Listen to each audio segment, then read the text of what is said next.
The rise and fall of Idi Amin.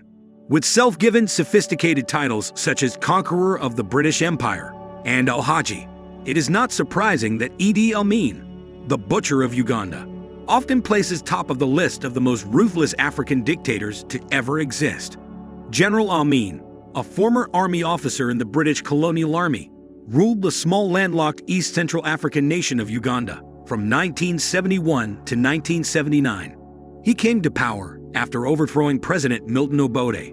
Although the 1971 coup was a relatively bloodless one, it was what Amin did in the years to come that made him the most despicable despot Africa has ever seen. By the time the Amin regime was overthrown by a Tanzania-led force, it was estimated that Amin was responsible for the deaths of close to 500,000 people. When Amin fled Uganda into Libya, the Uganda economy was almost non-existent, leaving the nation scared for decades.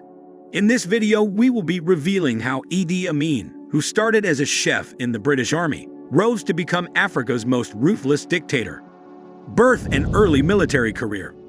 Idi Amin was born in 1925 in Koboko, a town in northwestern Uganda.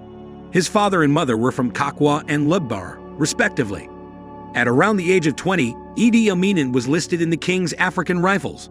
It's been stated that he received very little education before joining the British colonial army.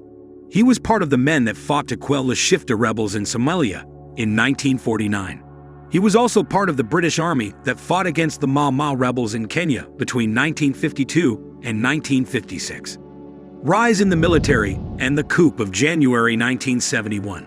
Idi Amin rose steadily through the ranks, and in 1959, he attained the rank of Effendi. In 1966, he was promoted to commander of the Ugandan army. Uganda was by then an independent nation, after gaining its freedom on October 9, 1962. Idi had by this time formed a very close work relationship with Milton Obote, who was Uganda's first prime minister. Obote helped Idi Amin get recruits and equipment into the Ugandan army. As one of Obote's trusted military men, Idi Amin was the obvious choice when it came to suppressing the rebellion by the Buganda people in south-central Uganda. Amin is believed to have brutally crushed the rebellion. His use of excessive force claimed the lives of many Buganda people, including women and children. Such was his fierceness of General Idi Amin's force against the Buganda that the king of Buganda had to flee the country. Towards the late 1960s, Obote had started growing very suspicious of Amin. Fearing that Amin was eyeing his seat, Obote arrested Amin just before he left for a Commonwealth Heads of State meeting in Singapore. Amin capitalized on the army contacts he had made over the decade and staged a coup d'etat on January 25, 1971. The Obote government was overthrown, and Amin became Uganda's first military ruler. Idi Amin's tyrannical and terrorizing reign. Amin's reign of terror and bloodshed began about 1 year into his rule. Much of the massacres were done along ethnic, religious, and political lines.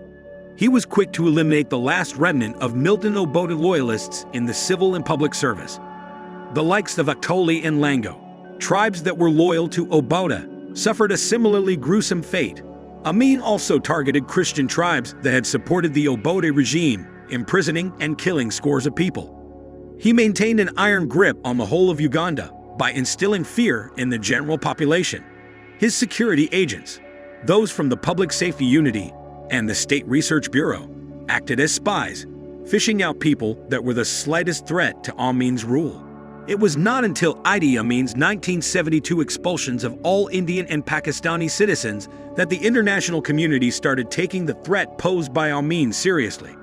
All in all, close to 80,000 of Uganda's Asian population was kicked out of the country.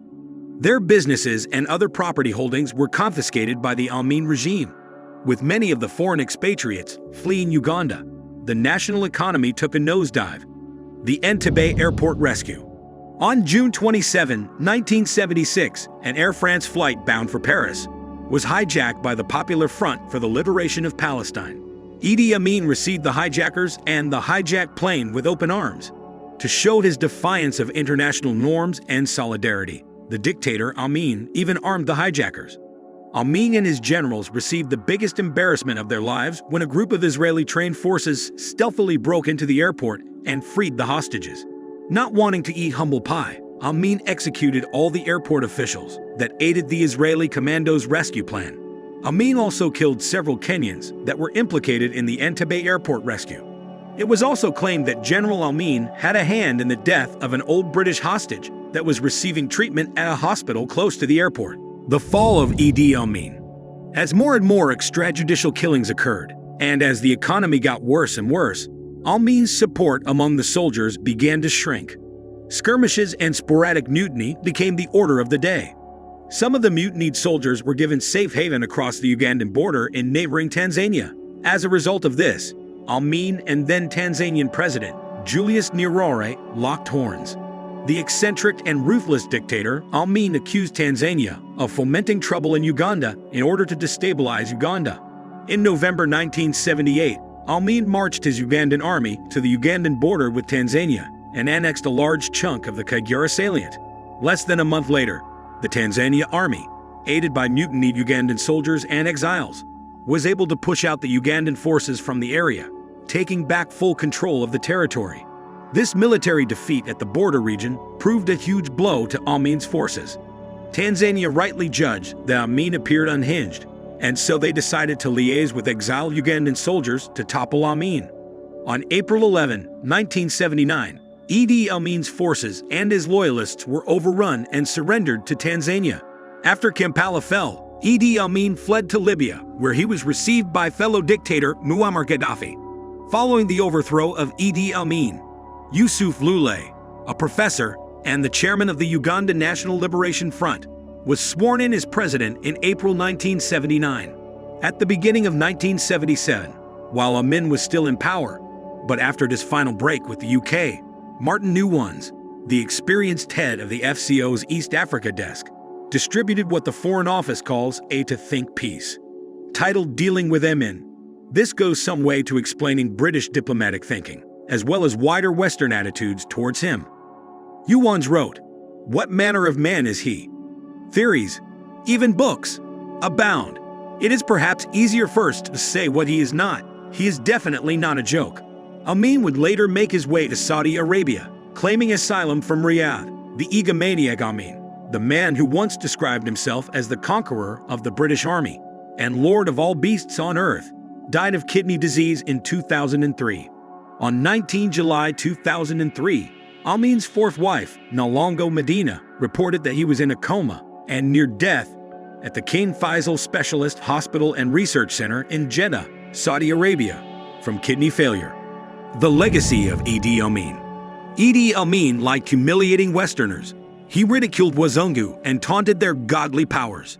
Idi Amin did not give a damn. As blunt as former U.S. President Donald Trump was, he did not care much about political etiquette or playing games.